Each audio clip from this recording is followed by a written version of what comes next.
Film ini menceritakan Zhao Zilong yang berjuang untuk kerajaan Shu. Dia diperkenalkan ke dalam pekerjaan militer oleh temannya Ping An. Segera setelah Zilong terjun ke militer, ia memiliki beberapa prestasi militer untuk kreditnya, hingga akhirnya menjadi jenderal tak terkalahkan. Daripada penasaran, simak alur ceritanya. Film diawali dengan narasi yang menceritakan masa lalu ketika Cina terbagi 3 kerajaan, Wei, Shu, dan Wu. Terjadi perang terus-menerus yang menimbulkan kesengsaraan dan kelaparan bagi rakyat, hingga muncullah seorang pahlawan yang bernama Zhao Zilong, dan film pun baru dimulai. Kisah diawali dengan menampilkan kondisi pasukan Liu Bai setelah berperang. Terlihat seorang prajurit muda yang bernama Ping An. Dia telah lama bergabung dengan pasukan Liu Bai dan ditugaskan menyeleksi prajurit baru yang hendak bergabung. Tidak berselang lama, muncul seorang rakyat biasa yang mendaftar menjadi prajurit. Dia bernama Zilong. Musuh terbesar pasukan Liu Bai adalah pasukan Cao dengan jumlah prajurit yang jauh lebih besar dan kuat. Dan untuk saat ini, pasukan Liu Bai hanya bisa bertahan untuk sementara dengan membuat benteng pertahanan yang kokoh untuk menahan serangan dari pasukan Cao. Zilong yang belum tahu apa-apa tentang pertempuran selalu mendapatkan bimbingan dari Ping An, yang ternyata berasal dari desa yang sama. Dengan mempunyai mimpi yang besar untuk menjadi seorang pahlawan, dia tidak akan pulang sebelum impiannya tercapai. Dan sejak saat itu, Zilong dijadikan adik angkatnya. Ping An dan Zilong melihat pasukan besar Cao yang siap bertempur. Malam harinya, tiba-tiba muncul utusan kerajaan mendatangi markas Ping An. Dia menginfokan bahwa pasukan Cao akan menyerang besok pagi. Sontak saja mereka semua panik karena akan terjadi pertempuran yang tidak seimbang. Pasukan Cao berjumlah 10.000 orang, sedangkan pasukan Liu Bai hanya 1.000 orang. Namun hanya ada satu orang yang ditakuti oleh pasukan Cao, yaitu penasehat perang Liu Bai, Zhuge Liang, karena strategi perangnya tak terkalahkan. Kemudian orang itu memberikan plakat pengenalannya, dan ternyata beliau adalah Zhuge Liang. Zhuge Liang memerintahkan semua pasukan untuk melakukan penyerangan malam ini juga sebelum mereka menyerang duluan. Lalu, sang utusan menyusun strategi pintarnya yang sulit ditebak oleh musuh dan berangkatlah mereka sesuai instruksi dan tugasnya masing-masing.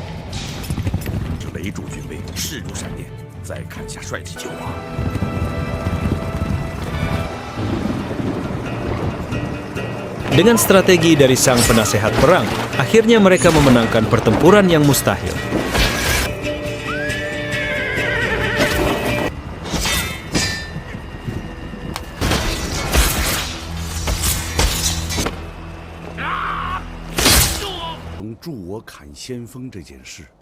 Namun dengan kekalahan tersebut, membuat Cao sangat marah dan mengerahkan pasukannya jauh lebih besar lagi yang dipimpin oleh dirinya sendiri. Tidak ada jalan lain bagi Liu Bai dan pasukannya selain dengan membawa seluruh rakyatnya menuju tebing Phoenix untuk mempertahankan diri, dipimpin saudara angkat Liu Bai yaitu Jenderal Guan Yu dan Zhang Fei yang ditugaskan untuk mengawal rakyat kecil menuju kuil di atas bukit. Sedangkan Ping An dan pasukannya ditugaskan untuk mengawal dan melindungi keluarga Liu Bai. Dan Zilong ditugaskan untuk membantu para pengungsi menuju markas Phoenix. Tidak berselang lama, pasukan Cao pun muncul dan mulai mendekati markas, demi keselamatan rakyat dan semuanya.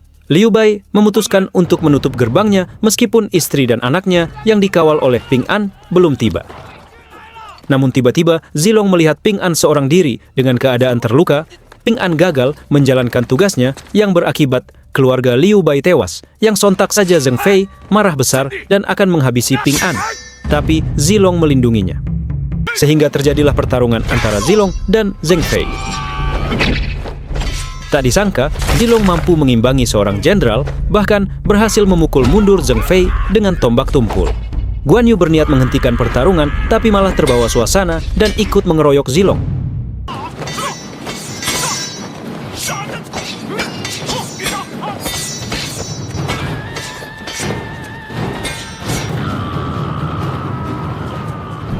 Liu Bai menghentikan perkelahian mereka. Dia kagum melihat kemampuan bela diri Zilong yang bisa bertahan melawan Guan Yu dan Zhang Fei. Zilong memutuskan untuk mencari keluarga Liu Bai demi menebus kesalahan Ping An. Liu Bai mengizinkan dan memberikan baju pelindungnya. Zhang Fei dan Guan Yu beserta beberapa pasukan berkuda mengantarkan Zilong ke perbatasan untuk menunjukkan jalannya. Sekalian akan menahan pasukan Cao.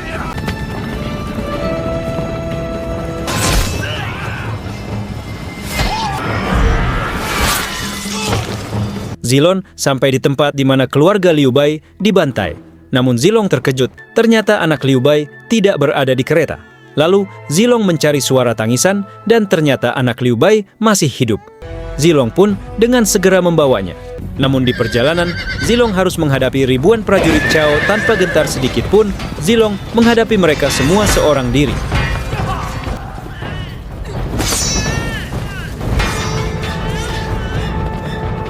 Saat Zilong mulai terdesak, dia melihat peluang dengan merebut kereta musuh dan di saat bersamaan kudanya muncul, dia pun segera berkuda menuju puncak bukit untuk menyerang langsung Chao. Chao sempat menghindar, Zilong pun mengambil pedangnya dan melarikan diri ke puncak bukit yang lain. Zilong berhasil menyelamatkan putra mahkota. Chao kagum dengan keberanian dan kemampuan Zilong yang luar biasa. Sejak saat itulah nama Zilong harum dan tersebar di seluruh negeri. Zilong mengunjungi desanya dengan disambut sebagai pahlawan. Dengan keberanian dan kecerdasan Zilong, dia tidak pernah kalah dalam setiap pertempurannya. Dan akhirnya, beliau menjadi salah satu dari 5 jenderal macan yang ditakuti dan disegani musuhnya. Beliau juga dihormati dan disayangi oleh rakyatnya. Kelima jenderal macan tersebut diberikan penghargaan oleh Kaisar Liu Bei dan masing-masing diberikan ratusan ribu prajurit dengan daerah kekuasaannya masing-masing. Singkat cerita, sudah lebih dari 20 tahun, kelima jenderal macan menjalani tugas melayani Liu Bei dan rakyatnya. Mereka bertempur dengan gagah melawan musuh tirani. Namun, satu persatu dari mereka telah gugur, termasuk Kaisar Liu Bei, dan yang tersisa hanya satu jenderal, yaitu Zilong. Kini, Jenderal Macan telah digantikan oleh anaknya masing-masing. Mereka akan melanjutkan ekspedisi ke utara untuk melawan pasukan Chao, tapi tak seperti orang tuanya, kedua anak jenderal terlihat tidak akur, bahkan akan melakukan pertarungan, tapi dihentikan oleh Zilong.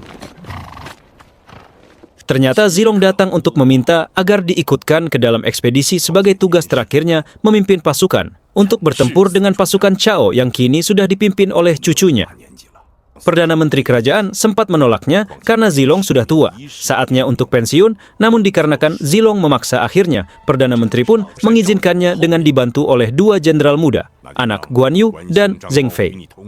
Perdana Menteri lalu memberi 2 kantong yang akan dibuka saat di persimpangan dan di saat krisis. Zilong pun berpamitan dan pergi mengunjungi tugu 5 jenderal macan.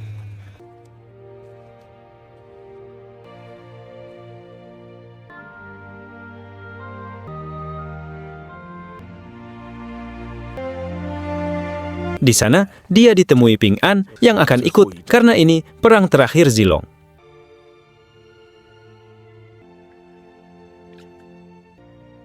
Setelah sampai di persimpangan, Zilong membuka kantong pertama yang isinya bahwa pasukan mereka harus dibagi 2. Satu pasukan dipimpin oleh Jenderal Zilong. Pasukan lainnya dipimpin oleh kedua jenderal muda dengan arah yang berbeda dan mereka akan bersatu kembali setelah melewati 6 kabupaten.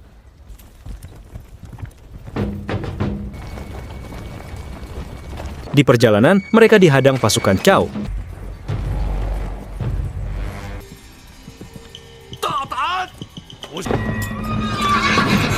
Jenderal Zilong mengalahkan 4 jenderal musuh dalam sekejap.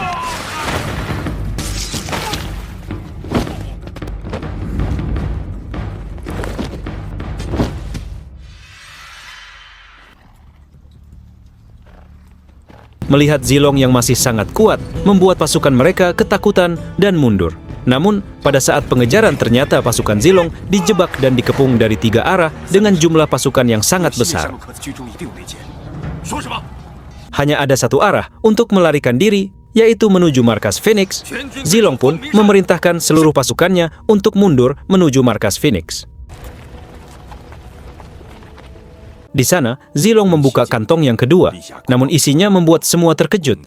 Terlebih lagi bagi Zilong sendiri, surat itu mengatakan seolah-olah Zilong dan pasukannya ditumbalkan untuk menahan pasukan besar Chao sampai matahari terbenam. Sementara 2 jenderal muda ditugaskan untuk merebut 6 kabupaten Chao dan setelah itu baru akan kembali membantu pasukan Zilong. Namun Zilong mengetahui bahwa dia dan pasukannya tidak akan bertahan selama itu, apalagi dengan jumlah pasukannya yang tidak seimbang. Zilong sangat kecewa karena telah merasa dikhianati oleh kerajaan yang selama ini dia perjuangkan hingga menjadi kerajaan yang besar. Tidak berselang lama, pasukan besar Cao yang sekarang dipimpin Cao Ying pun bergemuruh menuju markas Zilong dengan jumlah prajurit yang sangat besar, siap menghantam Zilong dan pasukannya. Dengan kecerdasan Ying yang sudah mengetahui bahwa akan ada penyerangan terhadap 6 kabupaten, dia memerintahkan ke 6 kabupaten untuk tetap bertahan agar 2 jenderal muda tidak akan sempat membantu menyelamatkan Zilong dan pasukannya. Dan dia pun dengan segera meluncurkan serangannya, tapi tidak menyangka penyerangan pasukan Cao dipukul mundur dalam sekejap.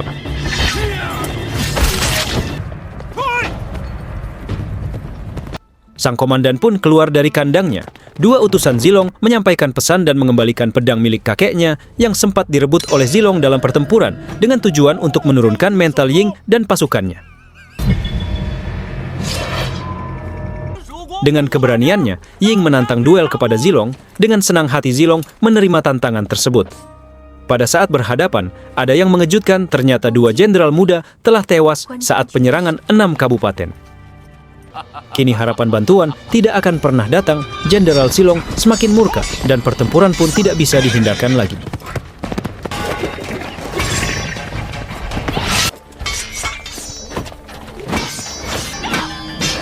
Meski sempat kesulitan, tapi Zilong akhirnya berhasil memenangkan pertarungan. Ying kecewa dengan kekalahannya, sedangkan Zilong yang memenangkan pertarungan terluka parah. Zilong berpesan untuk merahasiakan bahwa dia terluka demi menjaga mental para prajurit dan pihak Cao pun tidak boleh mengetahuinya. Yin mengarahkan lagi pasukannya dengan jumlah besar yang dipimpin oleh seorang jenderal. 4 prajurit tangguh yang setia memohon izin untuk membawa seluruh pasukannya menghadapi mereka. Meskipun tahu bahwa pertempuran ini mustahil untuk menang, namun mereka tetap akan menghadapinya hidup atau mati. Keesokan harinya, pertempuran pun dimulai. Meski jumlah mereka lebih sedikit, tapi mereka tak gentar menghadapi pasukan besar Cao.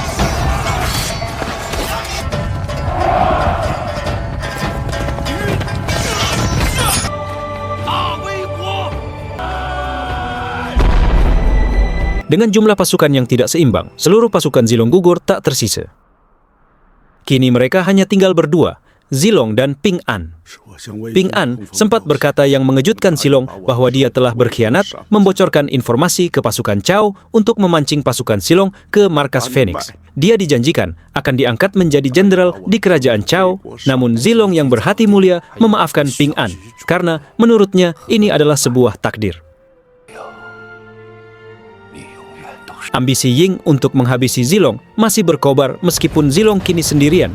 Namun Ying tetap dengan keangkuhannya ingin melenyapkan Zilong karena suatu kebanggaan bisa mengakhiri sang jenderal yang paling disegani. Sementara Jenderal Zilong yang tak pernah kenal takut akan menghadapi ribuan pasukan seorang diri. Jenderal Zilong pun memasuki medan pertempuran dan kisah film pun selesai.